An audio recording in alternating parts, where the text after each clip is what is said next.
Hello, you wonderful people, and welcome to another episode of Not Too Comic Book. This being a show where we talk about TV shows that are adaptations of comic books. For today's episode, I'm going to talk about Hotel Inhumans Season 1, Episode 6. A lot of really interesting things went down in this episode, so let's break it down. So we immediately get introduced to the client in this episode, and that's Ringo.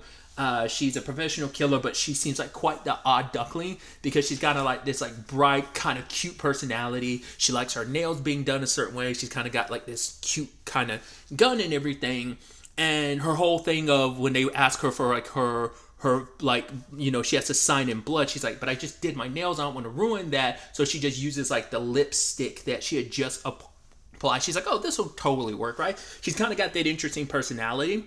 And something that was crossing my mind as the episode went on, I'm like, is there meant to be a Goldilocks parallel with her? It feels like that's kind of, because like you think about like what's the thing that she took down in this episode when she was like younger, and it was like it was her and a bear, Goldilocks and the three bears situation. Is it specifically? Yeah, I mean, it's specifically three bears because it's like a mama bear, papa bear, and a baby bear. But also like her whole thing of like there's a soup she's trying to get right, and in the Goldilocks story is a porridge, right? And her whole thing is like, oh, I want it just right. Funny enough, though, she also has this little idiosyncrasy where she says the word right 3 times. Every time she said right, right, right. And there's also later on the people that after her are always coming in threes. Then I'm like, that's interesting. There's something there. I'm just not quite sure. I don't know if that's something maybe like I ignorant on that's kind of lost in translation, but it feels like that's going to be an apparent thing of like that's a key factor in something that she does that. But like that's why I'm like I don't know, because like that's also how Goldilocks. It was like, oh, this is too hot, this is too cold, this is just right. Oh, this is too hard, this is too soft, this is just right. It's always on the third that things are just right. So like I said, it feels like there's a lot of parallels there. We also got introduced to Roy, who's kind of like, I guess he runs like the head of like surveillance or whatever. I love that he's kind of got them bugged, and like Ikuro doesn't like that. He's like, oh, come on. He's like, the fact is, I also enjoy the fact is your eyes look just as droopy during like the surveillance footage. He's like, yo, that's like very charming aspect of me. Especially because like Ikuro was kind of like stressed out after everything, and Sarah's like, oh, you've reached your point, your breaking point, your limit. And he's like, well, yeah, like the thing that helps him de-stress is cooking, and he's pretty good at it. And asks Sarah like, what's hers? And it's like, was it Manzai comedy or something like that? So I looked it up out of curiosity because I was curious, like, what is that?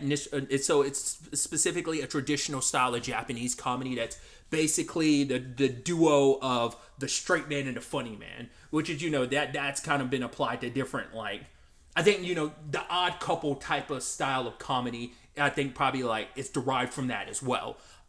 It's probably like somewhere in that offspring family of throughout the lineage of comedy that's kind of branched out into other stuff. Maybe the odd couple type of pairing stems. It's a branch from that tree that is Manzai. But either way, it's like, well, obviously that reflects a little bit of Sarah and Ikuro's like dynamic, but I think it's also like probably like especially the whole Ringo and Ikuro of it all too, considering like the person she interacts with the most in the episode is Ikuro, and he kind of plays a little bit of like the straight man in their dynamic. I think him and Ringo is probably more a closer akin to it versus him and Sarah, but I still think the parallels do exist. So just a lot of really interesting things on that front. But yeah, we learned more about Ringo because she basically wants them to help her like make her master soup, and so she gives a little background. She was basically trained by and raised by her master in the Alps because she doesn't know where she's originally from, doesn't know her birth parents. All she really knows is her master, and her master could be stern and taught her the whole thing of like, right, that instinct you have, like kind of don't always let your mind take control, like kind of like sometimes let your body kind of react. but she could also be very soft and sweet, because the moment the bear like got back up, she was like and attacked it. It was like, oh my god, are you okay? She's like, I was trying so hard to act cool, and she's like talking to the bear like, if you're gonna be dead, make sure like don't come back, just stay dead, don't not be dead. So she was very compassionate and cared very much for her. And for her, I think it's like the only thing I can really teach you and pass on to you is how to be a killer, and taught her and trained her. And she would try to like take shots at her master to see if she could do it, but her master would always feed her miso soup, because she was very much a fan of like one name she dropped was like Akira Kurosawa, because she was a big fan of like samurai, like classic like Japanese samurai movies and stuff like that. Some of the other examples she had given, I think she had said like one of the references she makes is like the classic wolf and cub story. And so obviously it's a very neat parallel for them themselves. And her master not wanting to teach her how to make the soup,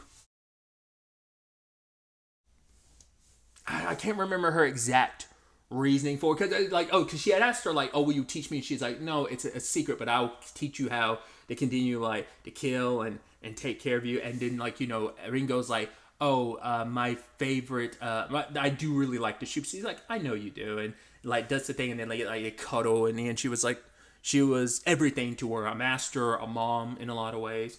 But she's been going for 3 years now, and they didn't go into how she died or whatever. But yeah, like the last thing she wants to do is be able to die tasting her master's soup, because she's like, I'm sick and I could go at any point in time. Because what we saw was like the doctors gave her 2 months to live, whatever her condition is, but she wants to be able to die like tasting her master's soup again, and especially because her master's not here anymore to make it for her.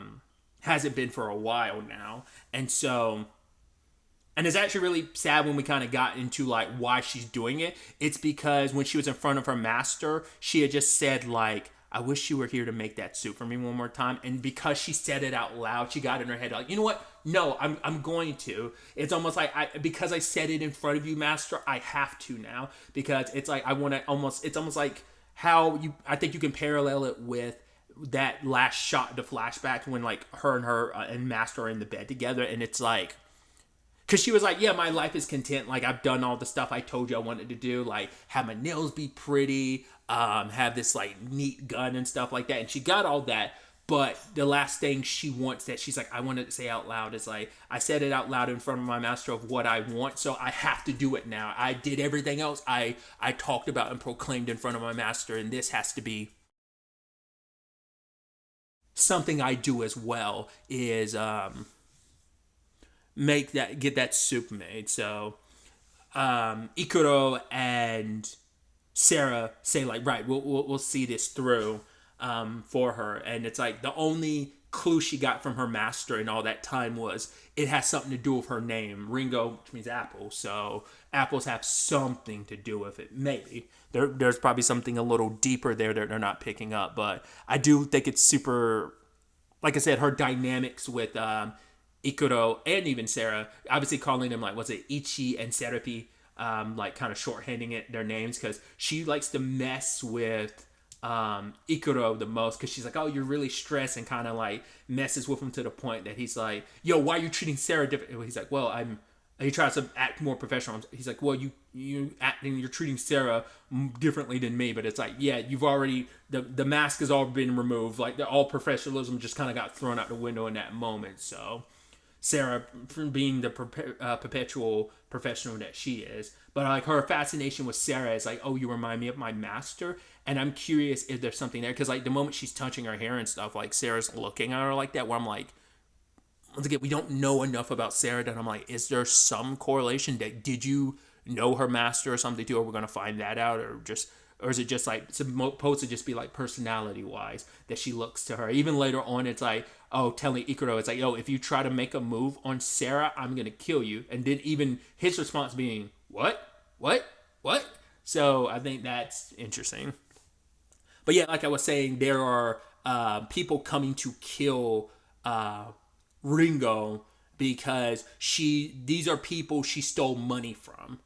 the last client she worked for, and she ended up stealing money from him. In fact, she even gave Ikuro like the thing that says like what she did with the money, and it's like, but you can't see it and look into it until after I'm dead, you know. So that's going to be interesting to find out what she did with it. And I'd assume it had to have something correlated and connected with her master. I don't think she like spent it on herself. I think she probably spent it in other ways, and maybe it correlates and has some connection with how her master died.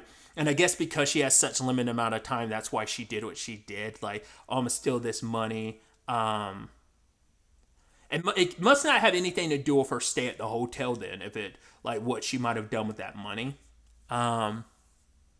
Maybe it's tracking down, like, aspects about herself, like, you know, she maybe never really cared about where she came from, and maybe she looked into it before she died and got answers. Maybe it's something about her master, try to find out if her master had any, like, family out there to kind of let them know. Like, I'm curious if there's something, because this was more specifically about the money she stole. It seems fairly recently. It had to be within the past 2 months, because that's when she found out that she was dying, and I guess maybe that's what motivated her too, was like, oh, I'm running out of time. So especially like maybe as time went on, it's like I'm getting closer to roughly that 2 month mark, and it's not going well. So either way, getting back to Sarah's the main line of defense initially when people come at, and like I said, they're always coming in threes, and Sarah pretty easily dispatches of people. We do see people picking up the bodies later, so I don't know if they're like dead, or did she just incapacitate? Most likely they're dead, but other than that, we also have like the comedic bit of them trying to make the food, and I love Ikuro being like, I'll do it because you can't cook. And that just triggered Sarah, even though she's always so very like, seems like she's in control for whatever reason. That particular line irked her nerves to the point like, he's making the miso soup, he's like, oh, this is good, and then she's like, no, try mine, and he tries it, and he's like, yo, this is like gloopy, and this and that. He's like, oh, like you're supposed to use a little miso, and she's like, well, what's a little? Because she kind of got annoyed, because I guess with the nature of who Sarah is, she is someone that's probably very detail orientated. So like, you just giving something vague like a little, you have to be specific, like the the specifics of it. I was trying to say the specificity, because I like that word. It just sounds nice. But like, she gets caught up in those details, and I think she's like, as someone who's, like I said, Dioto orientated, it's kind of like, well, tell me like how much a little is, because that's such a vague thing, and that can mean a lot. And even he's like, are you mad that I told you can't cook? And in fact, he looks into the food, he's like, wait, these are just, you literally just sliced up apples and put it in there. He's like, if it was that simple of dunking apples in it, like, we wouldn't be struggling to find an answer now, would we? But doing all that he can, because he makes his own specific miso soup, or a very specific style of miso soup, that he's using that as the base, and from there making alterations to fit what Ringo would want. So he ends up, having all these different samples, and obviously it's close, but it's missing something, but she doesn't quite know what that missing thing is. And obviously telling him like, yo, I want to die drinking my master's miso soup. She's like, I know it probably sounds weird. And he's like, no, because she's like, right, an inhuman wanting to like be human and die smiling. And it struck a chord with Ikuro, and he was like, no, that's not weird at all. And I think that's probably like based on their experiences, just as concierge, at the hotel. But once again, maybe a little bit of Ikaru's situation as well, whatever that past and might be. And so, but he wants to help her in the end and see this through. But he's like, yeah, almost like a thing of, yeah, so what? It's weird. Yeah, it might be weird, but so what if it is weird? As I've stated before, it's just kind of like these moments of, even if you are inhuman, you kind of find your humanity at the end, and maybe you kind of always had it because of your master, so, and that's maybe kind of a gift that your master gave you despite her teaching you how to kill. You don't think on some level, like, we're going to find out, like, her master, like, hired her to kill her? It's like, oh, the last thing I want you to do as my disciple is you have to kill me. And maybe it's a thing of she always thought like, oh, I'd never best my master, but like that was kind of like her master's final wish, and maybe she just kind of accepted like, yo, you killing me is like me knowing that you're okay and you'll be able to survive in this world. I don't know if that's kind of what we'll find out about. I'm sure we'll dive into that a tiny bit like next episode, finding out maybe what happened to her master. Probably, tying that into her chapter of her life closing. Ringo. So, but this time around, there was only one in the final showdown. Like, there's one person coming up, and it's someone that Sarah's familiar with because she calls him by name. Like, well, she says Double Fang.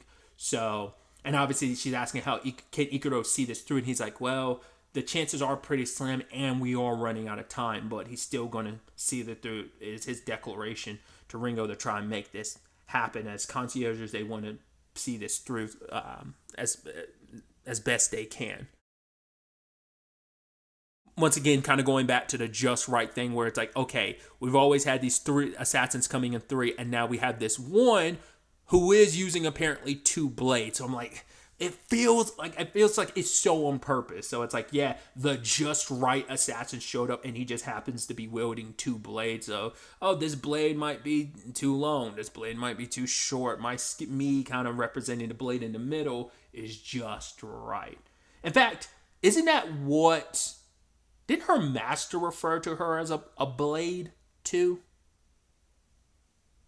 If I remember correctly, but maybe I'm mistaken. I could have sworn her master referred to her as a blade or something. So it's definitely going to be interesting to see how this story concludes next episode. Obviously, it's going to have a sad ending. Just the question then becomes like, well, how do we? What does that story end up being like? Does she just drink the soup and die peacefully, or how does that all play out of there? Once again, it's just sad knowing just like these stories, not all of them, but a good chunk of them just tend to end in death, sadly. Episode 5 being like the only, well, episode 5 and 1 are being the only like exceptions. But yeah, really, that's all I want to talk about. Till the next time we meet, be happy, be safe, live life to the fullest, and enjoy it. Good day and goodbye.